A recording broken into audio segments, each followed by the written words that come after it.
કેમ છો વિદ્યાર્થી મિત્રો? હું કુમુદ પટેલ આપ સર્વેનું સ્વાગત કરું છું. આજે હું ગુજરાતી દ્વિતીય ભાષામાં ત્રીજી કાવ્ય એક સરખા દિવસ સુખના લઈને આવી છું અને આજે આપણે એ કાવ્યને શીખવાના છે. એની પહેલાં હું તમને એક અર્થ વિસ્તાર સંભળાવું. ઊંચી નીચી ફર્યા કરે જીવનની ઘટમાળ, ભરતી તેની ઓટ છે ઓટ પછી જુવાર. અહીંયા કવિએ આપણને સી વાત કરી છે કે ભાઈ જીવનરૂપી જે સમુદ્ર છે એની અંદર ભરતી અને ઓટ આવવાના છે, એટલે કે સુખ અને દુઃખ આવવાના છે. તો કવિ અહીંયા એવું કહે છે કે સુખની અંદર આપણે છકી ન જોવું જોઈએ અને દુઃખની અંદર હિંમત ન હારી જોવી જોઈએ.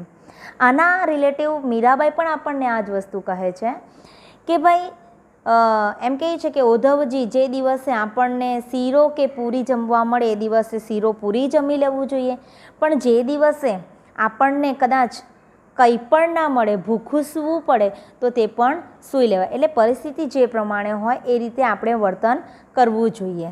એટલે કહેવાનો મિનિંગ એ છે કે એક સરખા દિવસ ક્યારેય જતા નથી. અહીંયા તો આપણા કવિએ આપણા કાવ્યનું ટાઇટલ આપ્યું છે એક સરખા દિવસ સુખના, અને 3 ટપકા મૂકીને વાક્ય અધૂરું મૂક્યું છે. એટલે શું બરાબર છે? આપણા જે કવિ છે પ્રભુલાલ દ્વિવેદી, એમણે આ કાવ્યની અંદર માનવ જીવનનું ઊંડું ચિંતન વ્યક્ત કરતાં આપણને આ કાવ્યમાં બતાવ્યું છે. હવે પહેલાં હું કવિ પરિચય લઈ લઉં. તો પ્રભુલાલ દ્વિવેદી એ ગુજરાતી નાટ્યકાર શ્રી પ્રભુલાલ દયારામ દ્વિવેદીનો જન્મ વીરપુર એટલે કે સૌરાષ્ટ્રમાં થયો હતો. 4 ચોપડી વતન જેતપુરમાં ભણ્યા અને પછી કરાચી ગયા. ત્યાં એમણે નોકરી કરી.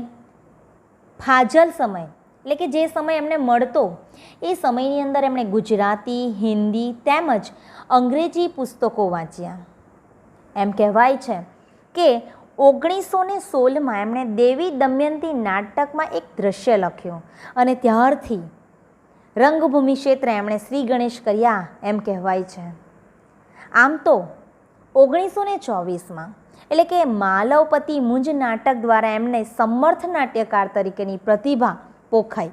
અને આ જે નાટક છે માલવપતિ મુંજ, એ જે નાટક છે એ નાટક ગુજરાતી ફિલ્મમાં પણ આપણે ફિલ્મ તરીકે એને જોઈ શકીએ છીએ.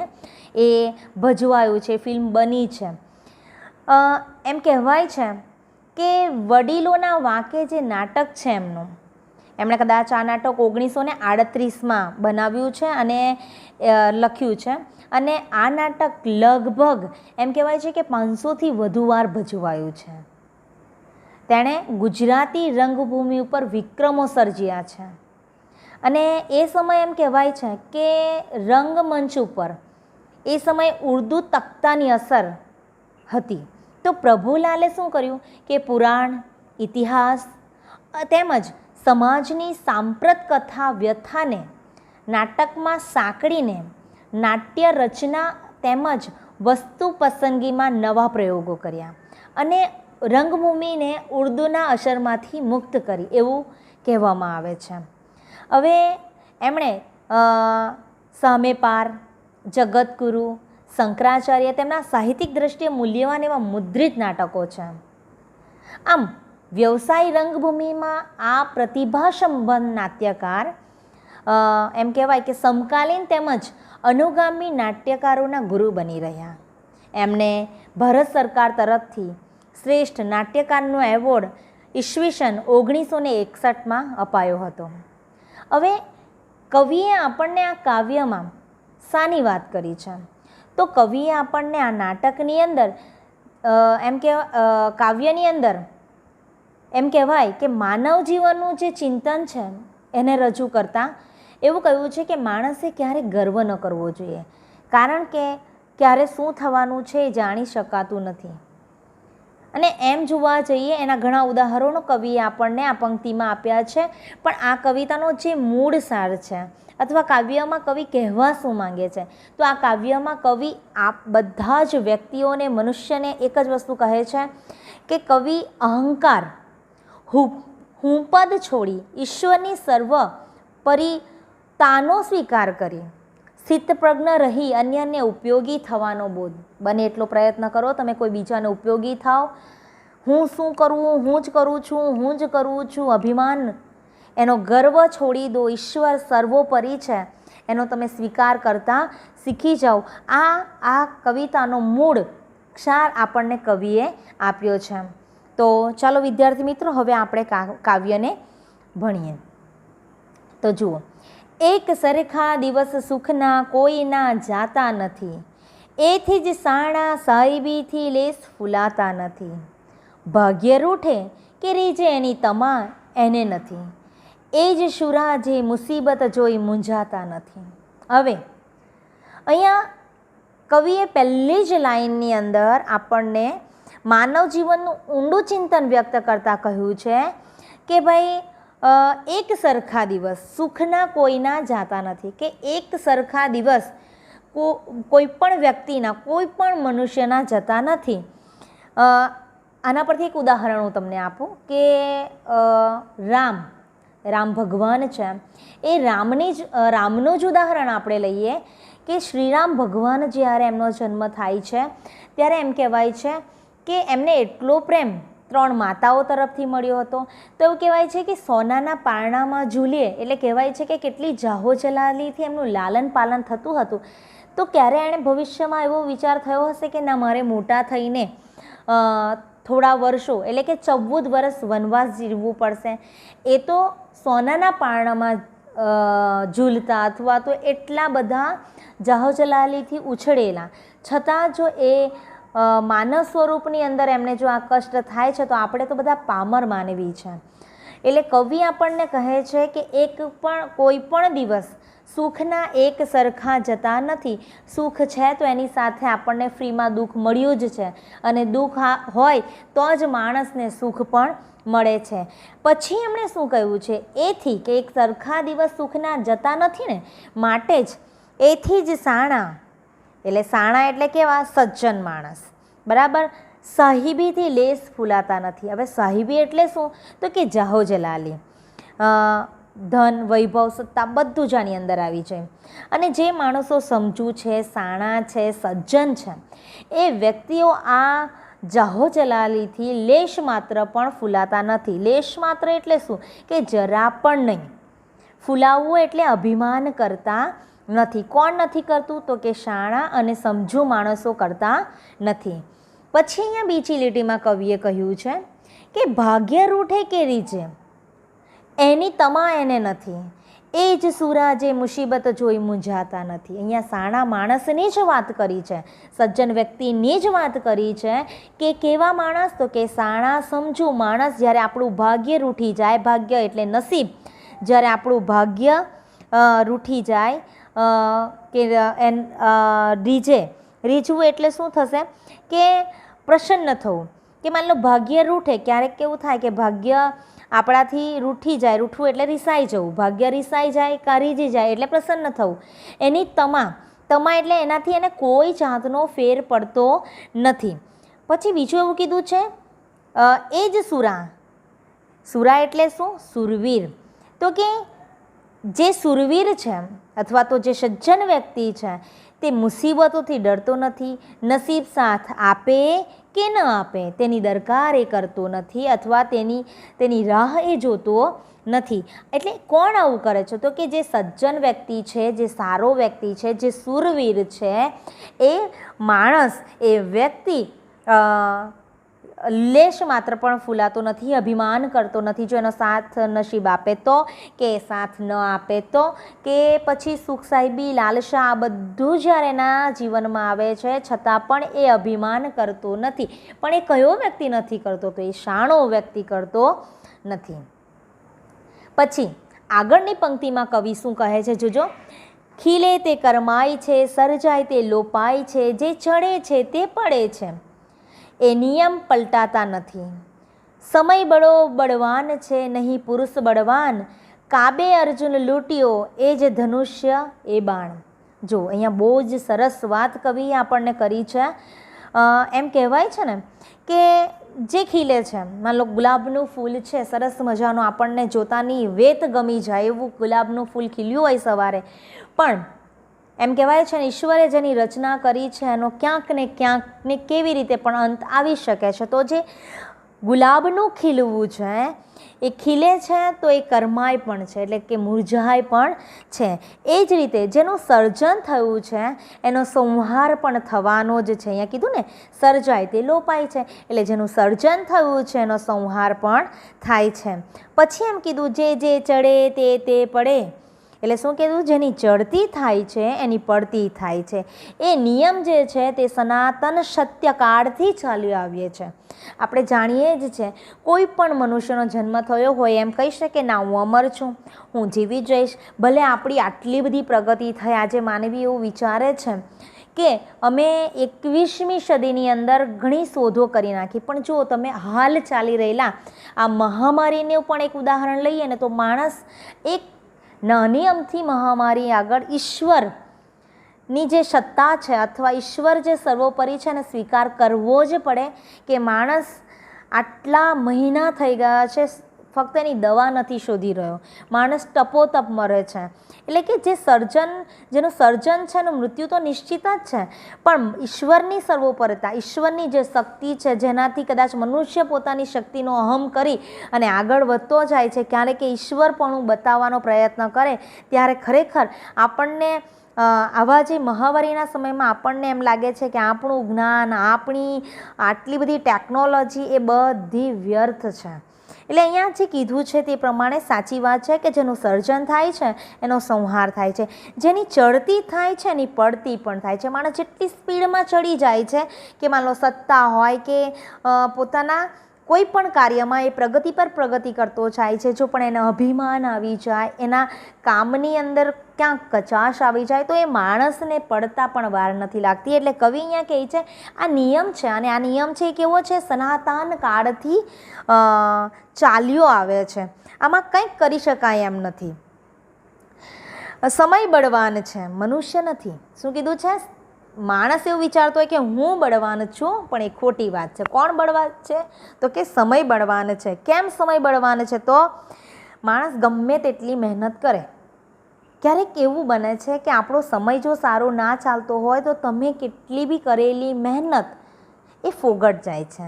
ત્યારે એમ કહેવાય છે કે સમય બળવાન છે, માણસ બળવાન નથી. કારણ કે અહીંયા એક કવિએ સરસ ઉદાહરણ આપણને આપ્યું છે કે અર્જુને પોતાની શક્તિનું અભિમાન આવ્યું. ક્યારે આવ્યું હતું આ અભિમાન? જ્યારે યુદ્ધભૂમિની અંદર, એમ કહેવાય ને કૌરવો અને પાંડવોનું જ્યારે યુદ્ધ થયું અને યુદ્ધમાં પાંડવોની જીત થઈ અને કૌરવો હારી ગયા, ત્યારે જ્યારે એ લોકો યુદ્ધભૂમિમાંથી પરત ફરતા હોય છે, કૃષ્ણ પોતાના નિવાસ સ્થાને જતા હોય છે, ત્યાં રસ્તામાં એની સાથે અર્જુન પણ હોય છે અને અર્જુનને એમ લાગે છે કે હું કેટલું શૂરવીર યોદ્ધા છું, આ યુદ્ધ એમ કહેવાય કે જીતનો જો કોઈ ભાગી હોય અથવા તો જીત કદાચ મારા લીધે જ છે એવું અર્જુન સમજે છે. અને આ વસ્તુ કોને ખ્યાલ આવે છે? શ્રી કૃષ્ણને ખ્યાલ આવે છે. અને અર્જુન પાસે જે શિવ થકી મળેલું જે ધનુષ હોય છે એ ધનુષના બળે એમ કહેવાય છે કે એણે આ યુદ્ધને જીત્યું છે, એવું કંઈક વર્ણન છે. પણ કવિ અહીંયા આપણને બતાવે છે કે અભિમાન અર્જુનને તે સમયે આવ્યું ને કૃષ્ણએ જોયું કે ભાઈ આને અભિમાન છે, એનું અભિમાન ખરેખર ઉતારવા જેવું છે, એટલે એણે કુબા રૂપે આવેલા કૃષ્ણએ એને લૂંટી લીધો, આવું અહીંયા કાવ્યમાં કીધું છે. એટલે કે કુબા રૂપે આવીને તે સમયે કૃષ્ણ કુબા સ્વરૂપે આવીને એની સાથે યુદ્ધ કરે છે અને એ યુદ્ધની અંદર અર્જુન હારી જાય છે. એની પાસે પેલું જ શિવનું ધનુષ્ય છે છતાં પણ અર્જુન હારી જાય છે. એટલે અહીંયા બતાવ્યું છે કે માણસ બળવાન નથી, સમય બળવાન છે. અને અભિમાન તો ક્યારેય રાખવું જ ન જોઈએ, કારણ કે તમે જ્યારે અભિમાન રાખો છો ત્યારે તમારા અભિમાનને કારણે તમને નુકસાન થવાનું જ છે, એવું કવિ આપણને બતાવે અહીંયા આ કાવ્યની અંદર બતાવે છે. ઓકે, આગળની પંક્તિમાં હવે કવિ શું કહે છે તે જોઈએ. સજ્જના સંસારમાં ગર્વ છોડતા શીખ, ભાગ્ય ફૂટ્યું ત્યાં ભૂપતિ ભમતો માંગે ભીખ. ધન જન સંપત સાહિબી કોઈ ના આવે સાથ, ઈશ્વરના દરબારમાં જાવું ખુલ્લે હાથ. તમે અહીંયા કેટલી બધી સરસ વાત કવિ અહીંયા આપણને કરી છે કે તમે જુઓ કે સજ્જન સારા માણસ, સારા માણસ અને સજ્જન માણસ આ બધા એક જ છે. તો આ સજ્જન માણસને કવિ શું કહે છે કે આ સંસારમાં ગર્વ છોડતા શીખ. શું છોડવાની વાત કરી છે? તો કે આ સંસારમાં જીવનરૂપી જે તું સંસાર છે તારું, એ સંસારની અંદર તું ગર્વ એટલે કે અભિમાન છોડતા શીખી જા. કારણ કે જ્યારે આપણું નસીબ ફૂટે છે ને, ભાગ્ય એટલે નસીબ, એટલે એમ કહેવાય ને કે જ્યારે આપણે નસીબ સાથ નથી આપતું કે ભાગ્ય ફૂટે છે, ફૂટવું મીન્સ અહીંયા સાથ છોડી દેવાનો નસીબનો.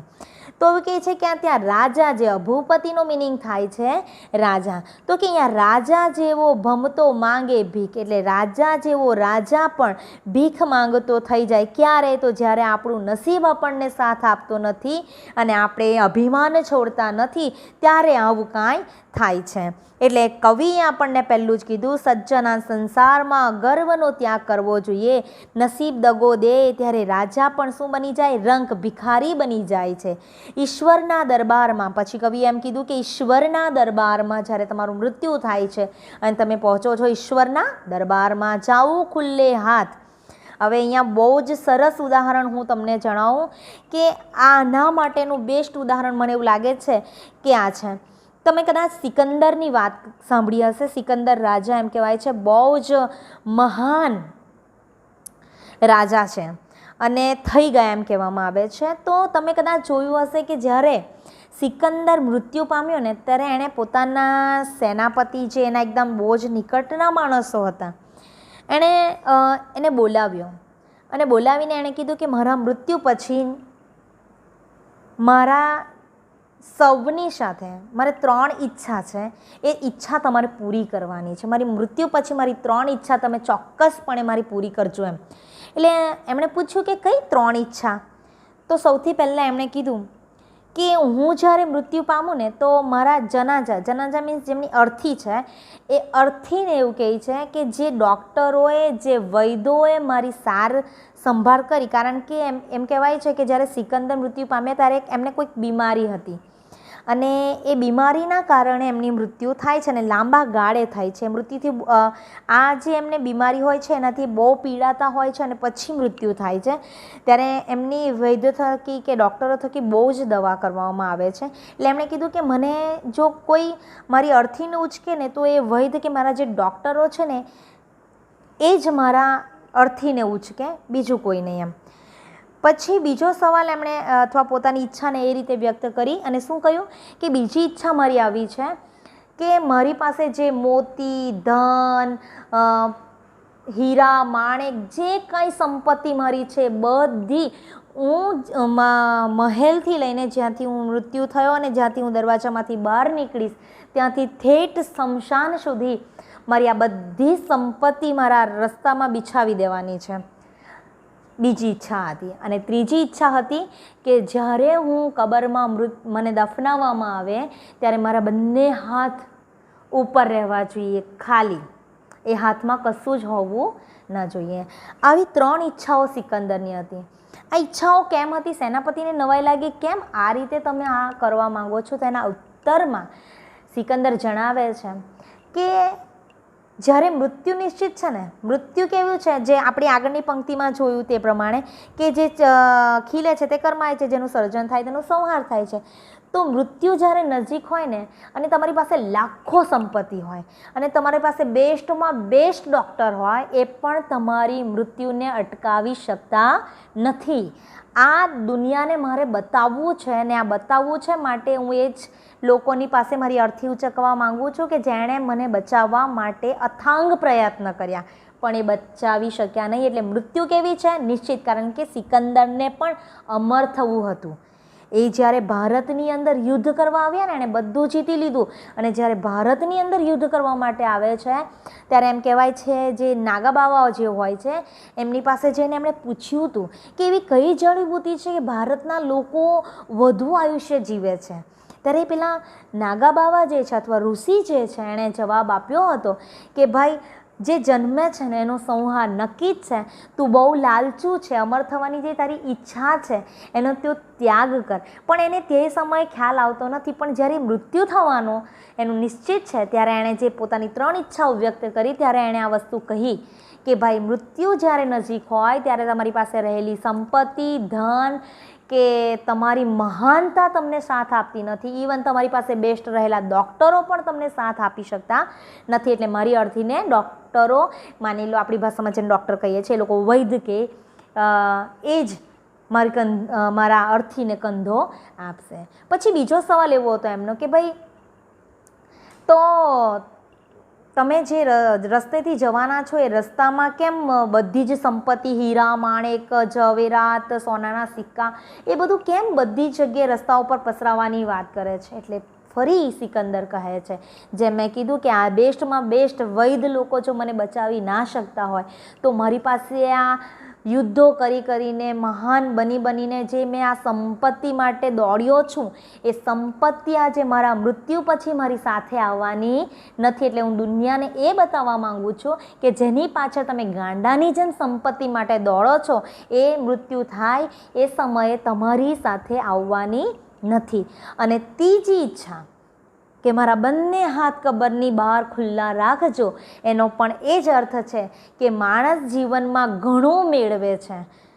અહીંયા કીધું ને કે ભાઈ શું કીધું છે? અહીંયા ત્રીજી લીટીમાં લખ્યું કે ધન જન સંપત સાહિબી કોઈ ના આવે સાથ. એટલે કે અહીંયા સિકંદર આપણને પણ આ જ વસ્તુ કહે છે, નથી મારી સંપત્તિ કે નથી મારા પોતાના વહાલા વ્યક્તિઓ, માની લો આપણા ઘરના અંદર તો આપણા સ્વજનો છે જેને આપણા મૃત્યુથી થોડું ઘણું દુઃખ થાય અથવા કોઈના ગયાથી આપણને દુઃખ થાય, પણ ઈશ્વરનું આ સનાતન સત્ય છે, માણસે બહુ જલ્દી સ્વીકારી લેવું જોઈએ, પરંતુ આપણે બધા મોહ માયાની અંદર ફસાયેલા વ્યક્તિઓ એ સ્વીકારતા નથી. અહીંયા આપણને સિકંદર પણ એ જ બતાવે છે કે ભાઈ જ્યારે તમે મૃત્યુ પામો છો ને તો તમારા હાથ ખાલી જ જાય છે, નથી તમારી સાથે સંપત્તિ આવતી, નથી તમારી પાસે ધન આવતું, નથી તમારી સુખ સાહેબી આવતી, કશું જ આવતું નથી. તમે ખાલી હાથે આવ્યા છો અને ખાલી હાથે જ ઈશ્વરના દરબારમાં જવાનું છે. એટલે સિકંદર આપણને આ એની 3 ઈચ્છાઓ બતાવી હતી. અને આપણા આ કાવ્યમાં પણ આપણને કવિએ આ જ વસ્તુ બતાવ્યું છે કે જ્યારે સંસારમાં આપણે ગર્વ છોડતા શીખી લેવું જોઈએ. જો ભાગ્ય આપણને સાથ ના આપે ને તો આપણે ગમે તેટલા મોટા હોદ્દા ઉપર હોઈએ કે પછી આપણે બહુ ઊંચી પોસ્ટ પર હોઈએ, પણ રાજા જેવા રાજા પણ એમ કહેવાય ને પોતાનું રાજ્ય હોય ને તરત ભીખ માંગ થઈ જાય. ક્યારે? જ્યારે નસીબ એને સાથ આપતું નથી. એટલે પછી નીચેની લીટીમાં કવિ કહે છે ધન જન સંપત સાહિબી કોઈ ના આવે સાથ, ઈશ્વરના દરબારમાં જાવું ખુલ્લે હાથ. એટલે સિકંદરે પણ આપણને ખુલ્લા હાથ રાખીને કીધું કે આપણે જેવા ખાલી હાથે આવીએ છીએ એવા ખાલી જ હાથે આપણે જવાના છે. જો કંઈ કરી જવાના હોય તો આપણે ઈશ્વરનું કાર્ય કરી જવાના છે, અથવા તો આપણા જે કર્મ છે એ કર્મ જ આપણે આપણી સાથે લઈ જવાના છે. બાકી અહીંયાની સંસારિક વસ્તુઓ માટે જે આપણે જીવીએ ત્યાં સુધી દોડીએ છીએ એમાંની એકેય વસ્તુ આપણી સાથે આવવાની નથી. એવું આપણને આ પંક્તિમાં કવિ કહે છે. હવે આગળની પંક્તિમાં કવિ શું કહે છે જુએ, ડરવાનું દુષ્કર્મથી એ જ જીવનનો સાર, મરવાથી ડરવું નહીં મરવું એક જ વાર, હું પદથી હળવા થશો હું પદ કરો ન કોઈ, ધાર્યું આપણું ધૂર છે હરી કરે સો હોય. બહુ જ સરસ વાત કરી છે. જો આને સમજી જઈએ ને તો જીવનનો બેડો પાર થાય એમ છે. હવે અહીંયા કવિએ શું કીધું છે કે મરવાથી ડરવું નહીં, મરવું એક જ વાર. આપણે બધાને ક્યાંક ને ક્યાંક મોતનો ડર છે, આપણે મરવાથી ડરીએ છીએ. એટલે કે એ છે અહીંયા કવિ કે એનાથી ડરવાનું નથી, નિશ્ચિત છે. આપણું સર્જન થવું છે તો માણસ મરવાના જ છે, એમાં ક્યાંય કંઈ ડરવાની જરૂર નથી. અને મરવું એક જ વાર છે. શું ડરીને મરીને જીવવું? મરવાનું એક જ વાર છે. પણ એના પહેલાં હું પદથી હળવા થાવ. હું પદ એટલે શું? હું કરું ને એ બેસ્ટ છે. હું કરતો છું ને તો જ આ થાય છે. જેને આ અભિમાન છે કે હું છું તો દુનિયા ચાલે છે, ઇઝ નોટ. આપણે છે કે આપણા નથી હોવાથી કશો ફેર પડવાનો નથી. હાલ કદાચ દુનિયામાં કેટલાક લોકો એવા છે, અથવા તો આપણને ડગલે ને પગલે એવા લોકો મળે કે એવું જ વિચારે કે હું હતે ને તો આ કાર્ય થવાનું જ નહીં હતું. હું ગયો ને ત્યાં એટલે આ કાર્ય થયું. આવા કહેવાવાળા બહુ જ બધા હોય છે, પણ અહીંયા કવિ આપણને એમ કહે છે કે પહેલાં આપણે હું પદ, હુંનો જે ગર્વ છે, હું જ કરું છું એ જ સત્ય છે એવું માનીને જેટલા લોકો ચાલે છે ને, એટલે હું પદનો ત્યાગ કરો અને એનાથી હળવા થાવ એમ. એટલે શું કીધું છે?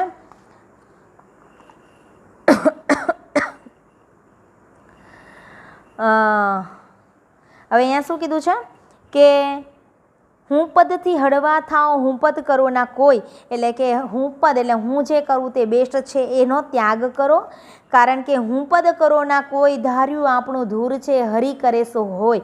એટલે કે આપણે જે ધારીએ ને છે એ પ્રમાણે થતું નથી. થાય છે? નથી થતું. તમે જોઈ શકો છો આપણે કેટલી આ કોરોનાની ઉદાહરણ લઈ લઉં ને તો બેસ્ટ ઉદાહરણ મને ત્યાં જ લાગે છે, કેમ કે હાલ લેટેસ્ટ ઉદાહરણ છે. આપણે બધાએ પ્રયાસ કર્યા કે કોરોના આપણા ભારતની અંદર વધુમાં વધુ ના આવે, છતાં આપણે જો 2100માં ચોથા નંબરે આપણે પહોંચી ગયા છે, તો પહેલા નંબર પહોંચતા વાર લાગવાની છે. તો અહીંયા કહે છે કે આપણા હાથમાં કંઈ જ નથી, આપણે કરવા માટે બહુ પ્રયત્ન કરીએ છીએ, વલખા મારીએ છીએ પણ કરી શકતા નથી. એટલે દુષ્કર્મથી ડરવું, આપણે કંઈ ખોટું કામ કરતા હોય ને તો આ ડરવાનું, બાકી મરવાથી તો ડરવું જ નહીં, એવું કવિ આપણને અહીંયા કહે છે. એટલે દુષ્કર્મથી ડરવું એ જીવનનો સાર છે, એક વખત સૌએ મરવાનું તો છે જ, માટે મૃત્યુનો ભય ન રાખવો. મનુષ્ય અભિમાનથી માન ગુમાવે છે, કે તમારામાં જ્યારે અભિમાન આવે એટલે હું પદ, એટલે તમારામાં જ્યારે અભિમાનથી એ માન ગુમાવી દે છે, માટે કદી અભિમાન ન કરવું. આપણે ધારેલું કંઈ થતું નથી, ઈશ્વરનું જ ધારેલું થાય છે. તમે કદાચ સંજય રાવલને સાંભળ્યા હશે, એ હંમેશા એક વાક્ય બોલે છે કે આપણાથી કશું જ થતું નથી, ઈશ્વર કરે, ઈશ્વર ધારે એ જ થાય છે. એ વાક્ય એમના કોઈ પણ, મેં જ્યાં સુધી એમના પ્રવચનો સાંભળ્યા છે એમાં હોય ને હોય જ છે. એટલે બધું ઈશ્વરને આધીન છે, આપણે કંઈ જ કરી શકતા નથી. તમે એવું કહેશો કે કાલે સવારે ઉઠવું જ નથી મારે, એવું થશે? બહુ તો આળસ કરો, 10, 11, 12, 1 વાગ્યા સુધી નહીં ઉઠો, પછી ઉઠવું પડે છે. તમે એવું કહી શકો કે કાલથી ચાલ મારે યાદશક્તિ બંધ કરી દેવી છે, હવે મારે કાંઈ જ કરવું નથી, તો શું આપણામાં પોસિબલ છે? ભગવાને આ એટલી સરસ મેમરી આપેલી છે, રાત્રે સૂઈ જઈએ ને તો ક્યારે એવું નથી થતું કે સવારે ઉઠ્યા પછી હું કોણ એવું પહેલું પૂછવું જ નથી પડતું, આપણને યાદ રહી છે. તો એ શું છે કે ઈશ્વરનું જ ધારેલું થાય છે, તમે ધારો તે થતું નથી. જો ક્યારેક એકાદ ઉદાહરણ હું એવું આપું કે માની લો ઈશ્વર છે અથવા ઈશ્વરનું ધારેલું થાય, એમ કેમ કહી શકાય? માની લો કોઈક મોટી મુસીબત આવવાની હોય, અથવા તમે એડ જોઈ હશે ટીવીમાં, બહુ સરસ એડ છે. એક ડોસીમાં બતાવે છે, એક બાકડા ઉપર બેઠા છે, બાજુના બાકડા પર એક છોકરો બેઠો. જો જોયું હોય તો યાદ આવે, કદાચ એ 5 સ્ટાર ખાઈ રહ્યો છે. પેલા માજી એની પાસે માંગે છે અને એ માજીને આપતો નથી અને ધીરે રહીને એ ખાય છે. એક વસ્તુ એને ઉચકીને આપવા માટે કહે છે કે દીકરા પેલી લાકડી કે કંઈ એવું બતાવીને કહે છે કે મારા હાથમાં આપેલું. પેલો છોકરો એને હાથમાં નથી આપતો, એ પેલું 5 સ્ટારનું કાગળિયું કાઢી તોડી અને ખાય છે. અને પેલી ડોસીમાં ત્યાંથી ઊભી થાય અને પેલી લાકડી લેવા જાય એટલે ઉપરથી કાંઈક ઉપરથી પેલા ઘરનો છત કે એવું કાંઈ પડીને સીધું પેલા બાકડા ઉપર જ્યાં પેલા માજી બેઠા હતા ને ત્યાં પડ્યા છે. પેલી માજી જુએ છે ને પેલા છોકરાને કહે થેન્ક યુ. શું પેલા છોકરાએ જો ઊભા થઈને પેલા માજીને લાકડી આપ્યો હોત ને માજી ત્યાં જ બેઠા હોત, અને માજી ત્યાં બેઠા હોત ને કદાચ મૃત્યુ પામ્યા હોત. તો આ શું છે? ઈશ્વરનું ધારેલું છે. તમારું જો પેલા દીકરાએ મેં એને આપી દીધી હોય, પહેલાં એને ગુસ્સો આવ્યો કે છોકરાને કીધું તો છોકરાએ મારી હેલ્પ ના કરી, પણ તરત જ પેલી લાકડી ઉચકીને પેલું પડ્યું ને ત્યારે એ દાદી જે છોકરા ઉપર 5 મિનિટ પહેલાં ગુસ્સે થયા હતા ને તે પછી થેન્ક યુ કહે છે. શું? ઈશ્વરનું ધારેલું થાય. ઈશ્વર ચાહતે તો એને ત્યાં એ મૃત્યુ પામી શકી હોત, પણ ઈશ્વરને ચાહ્યું છે કે એનું જીવન લાંબુ છે, આ વસ્તુ થશે તો એ જીવી જશે. એટલે કહેવાય છે ને, એટલે અહીંયા કવિએ કીધું છે કે ઈશ્વરનું ધારેલું થાય છે, તમે ધારો તે વસ્તુ થતું નથી. અને ક્યારેક ઈશ્વરનું ધારેલું થાય છે ત્યારે આપણને દુઃખ થાય છે કે ભગવાન મારું સાંભળતો નથી, પણ એ સાંભળતો જ હોય છે, પણ એ કદાચ આપણા માટે કંઈ બેસ્ટ જ કરી રહ્યો હોય છે, એવું કવિ પણ આપણને આ કાવ્યમાં કહે છે. આગળ, પડતા પર પાટું કદી દાજિયા પર ડામ, દઈશ ના કોઈને કદી એ દુર્જનનું કામ. અને આ છેલ્લી લીટી બહુ સરસ બોધ આપે છે કવિ આપણને કે ભાઈ પડતા પર પાટું એટલે લાત મારવી, અને દાજિયા પર દામ કે માણસ દાજ્યો હોય ને એના ઉપર પાછો સળિયો ગરમ કરીને કંઈ વસ્તુ ગરમ કરીને પાછી દામ ના મૂકવાની હોય, એટલે કે એને દજાડવાનું ના હોય એમ. એટલે અહીંયા કવિએ શું કીધું છે કે પડતા પર પાટું ને દાજિયા ઉપર દામ કદી ન દેવો, કોઈની મુશ્કેલીમાં કદી વધારો ન કરવો, આ કામ તો દુર્જનોનું છે. આપણે એમ પણ નથી કહેતા કોઈ વ્યક્તિનું તમે સારું ના કરી શકો ને તો કંઈ વાંધો નહીં, પણ કોઈનું ખરાબ ના કરશો. બરાબર છે, આપણે સારું તો કરી જ નથી શકતા, તો આપણે કોણ એવા વ્યક્તિ કે એનું ખરાબ કરવા ઈચ્છીએ. એટલે કવિ આપણને એમ કહે છે કોઈ પણ વ્યક્તિ મુશ્કેલીમાં હોય તો અહીંયા જે પંક્તિની અંદર વાત કરે છે કે પડતા પડલાતું કોઈ માણસ પડી જાય એને ફરી આપણે ઉઠાવવાનો પ્રયત્ન કરવો જોઈએ, નહીં કે પાછી એક બીજી લાત મારીને પાડી નાખવો જોઈએ. આ ખોટું છે. દાજિયા ઉપર દામ એની વાત પણ એ જ છે કે માણસ દાજ્યો હોય ને પછી આપણે એની શું કહેવાય એને પ્રોત્સાહન આપવું જોઈએ, એને દિલાસો આપવો જોઈએ, નહીં કે એની મુસીબતમાં આપણે થોડી ચિંગારી વધારી આપવી જોઈએ, તણખલા નાખી આપવા જોઈએ. એ કામ આપણું નથી. એ કામ કોનું છે? તો એ દુર્જન વ્યક્તિઓનું છે, ખરાબ વ્યક્તિઓનું છે. એ આપણું કામ નથી. એટલે કવિ અહીંયા કીધું છે કે બની શકે તો પહેલી વસ્તુ એ છે કે ઈશ્વર સર્વોપરિતાનો સ્વીકાર કરી લો અને બને એટલો ઉપયોગ કરો કે તમે કોઈ બીજાને હેલ્પફુલ થઈ શકો. સૌથી મહત્ત્વની વાત આ કાવ્યમાં એ જ વસ્તુ કરી છે કે કોઈ પણ દિવસ સુખના જતા નથી. સુખ આવે છે તો દુઃખ આવવાનું જ છે, અને માણસને દુઃખ ના આવે ને ત્યાં સુધી એની સુખની જે આનંદ છે એ મહેસૂસ કરી શકતા નથી. માન લો 15 દિવસ તમે લોકડાઉન થાવ છો, આ કોરોનાનું ઉદાહરણ, કે 15 દિવસ તમે લોકડાઉન છો અથવા તો આટલા મહિનાથી તમે લોકડાઉન છો, કદાચ નીકળો છો હવે અત્યારે, પણ કદાચ તમે જેમ પહેલાં ફરતા હતા બિંદાસ, નો માસ્ક, કશું જ નહીં લગાવવાનું, અને એ રીતે જે ફરતા હતા એ જે આનંદ હતો, અને હવે ઘરમાં ગોંધાઈ ગયા અને પછી જ્યારે ફરી વાતાવરણ એકદમ શાંત થશે, ફરી આપણે જે માહોલમાં હતા એ માહોલમાં આવશું ત્યારે હાશકારનો અનુભવ થશો. ક્યારે? કે જ્યારે આપણે આટલું બધું વેઠ્યું, ઘરમાં આટલા દિવસો વેઠ્યા પછી જ્યારે બહાર નીકળશો ત્યારે એ આનંદની અનુભૂતિ કંઈ અલગ હશે. એટલે કવિ આપણને એમ કહે છે એક સરખા દિવસ કોઈના જતા નથી, કારણ કે આપણા બી નથી ગયા. બાકી આપણે લોકડાઉનમાં ઘરમાં ન રહેવું પડતે, કારણ કે એ આપણું દુઃખ જ છે એક જાતનું. એટલે કવિ અહીંયા આપણને આ જ વસ્તુ કીધેલી છે, અને સૌથી મોટી વસ્તુ કીધેલી છે ક્યારે પણ અભિમાન કરવો નથી. બીજી એક વસ્તુ કીધી છે કે ભાઈ અભિમાન ન કરવો, અને ઈશ્વર ધારે એ જ થાય છે, આપણું ધારેલું ક્યારેય થતું નથી.